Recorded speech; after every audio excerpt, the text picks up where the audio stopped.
نحمده ونصلي على رسوله الكريم حامدا ومصليا ومسلما أما بعد فأعوذ بالله من الشيطان الرجيم بسم الله الرحمن الرحيم فكلوا منها وأطعموا البائس الفقير.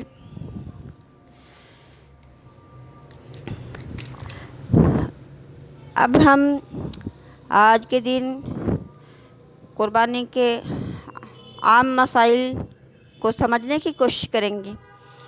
اگر کوئی خاص مسئلہ ہو تو پھر مفتی اعظم اور بڑے علماء کرام سے رابطہ کر کے ان سے صحیح معلومات لے کر اپنی قربانی کو ممکن حد تک قبول اعتباری بنانے کی کوشش کریں. لاپرواہی کی وجہ سے خرچ بھی اور وقت بھی سب کچھ، اور پھر ہماری قربانی بالکل بھی ضائع نہیں ہونی چاہیے. پہلی بات تو یہ ہے کہ گھر کے افراد میں اگر عورتوں کے پاس بھی مال ہے، مردوں کے پاس بھی مال ہے، بچوں کے پاس بھی مال ہے، تو پھر ان سب کی طرف سے الگ الگ قربانی کرنی ہوگی. ہر کوئی اپنی اپنی جگہ پر صاحب نصاب ہے، ہر کوئی اپنی اپنی الگ الگ قربانی میں حصہ لے. اور قربانی کا جانور اگر پہلے سے متعین کر لیا جائے تو بھی ٹھیک ہے، اور اگر قربانی کے دنوں میں خرید لیا جائے یہ بھی بالکل ٹھیک ہے، کوئی اس میں کراہت نہیں.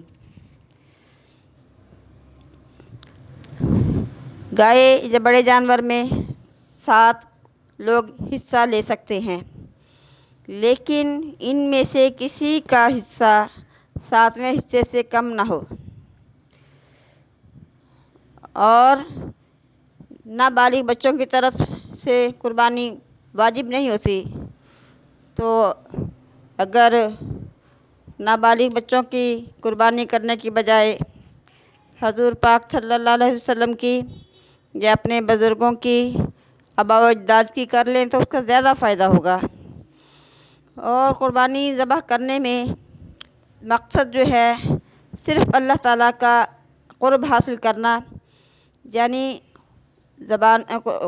قربانی کرتے وقت قربانی کرنے کی نیت صرف اور صرف اللہ تعالیٰ کی رضامندی اور عبادت سمجھ کر کرنا ہے. تو یہ قربانی جب اللہ تعالیٰ کے قرب کے لیے حاصل کی جائے گی تو اللہ تعالیٰ انشاءاللہ ان کو مقرب بنا لے گا. اور قربانی کے جانور کے علاوہ اگر کوئی بیمار انسان کی طرف سے جانور صدقہ دینا چاہے تو اس کو زندہ جانور کا صدقہ کرنا بہتر ہے. شفائے مرض کی غرض سے ذبح کرنا چاہے تو جائز ہے، لیکن نیت صرف اللہ تعالیٰ کی رضا ہونی چاہیے، اور یہ ذہن میں نہیں آنا چاہیے کہ جان کے بدلے میں ہم جان دے رہے ہیں. بہت سے لوگوں کا یہ دستور ہوتا ہے کہ بکرا لاؤ اور پھر مریض سے اس کے سر پر ہاتھ پھرواؤ، پھر اس کو ذبح کرو، پھر تقسیم کرو. تو اس میں یعنی کہ ایسی کسی بھی عمل کی ضرورت نہیں ہے. صدقہ پیسہ دے دیں اور ذبح کر کے دے دیں، زندہ دے دیں، لیکن یہ نہیں ہونا چاہیے کہ جان کے بدلے میں جان ہے.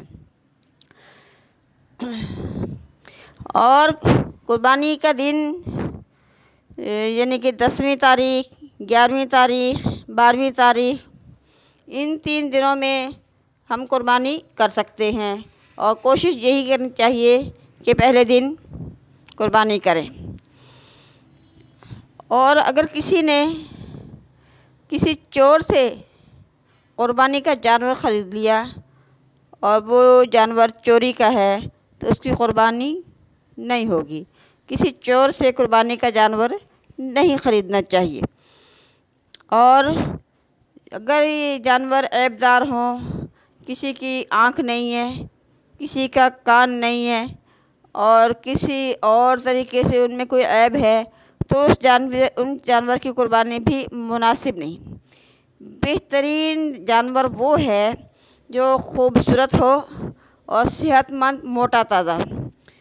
جو جانور اندھا ہو، کانا ہو، یا اس کے ایک آنکھ کی روشنی جو ہے تیسرا حصہ یا اس سے زیادہ ختم ہو گئی ہو، یا ایک کان تیسرے حصے کا یا اس سے زیادہ کٹ گیا ہو، یا کہ دم اور زیادہ کٹ گئی ہو تہائی حصے سے، تو جس جانور کی ناک کٹی ہوئی ہو تو ایسے جانور کی قربانی درست نہیں۔ جو جانور اتنا لنگڑا ہو کہ 3 پاؤں سے چلتا ہے، چوتھا پاؤں رکھا ہی نہیں جاتا، تو چوتھا پاؤں رکھتا تو ہے لیکن سے چل نہیں سکتا، اس کی قربانی بھی درست نہیں۔ اگر چلتے وقت وہ لنگڑا کر چلتا ہے تو اس کی قربانی درست ہے۔ اتنا دبلا پتلا لاغر بالکل کمزور جانور کی ہڈیوں میں گودا نہ رہا ہو، یا جو ذبح کرنے کی جگہ پر خود نہ جا سکتا ہو، اس کی قربانی درست نہیں۔ اگر کمزور ہے لیکن چلنے پھرنے میں یا کسی کے اندر کے اور نقص نہیں ہے تو اس قربانی کر سکتے ہیں، لیکن موٹے جانور کی قربانی کرنا زیادہ بہتر ہے۔ سبحانک اللہم ربنا وبحمدک لا الہ الا انت نستغفرک ونتوب الیک۔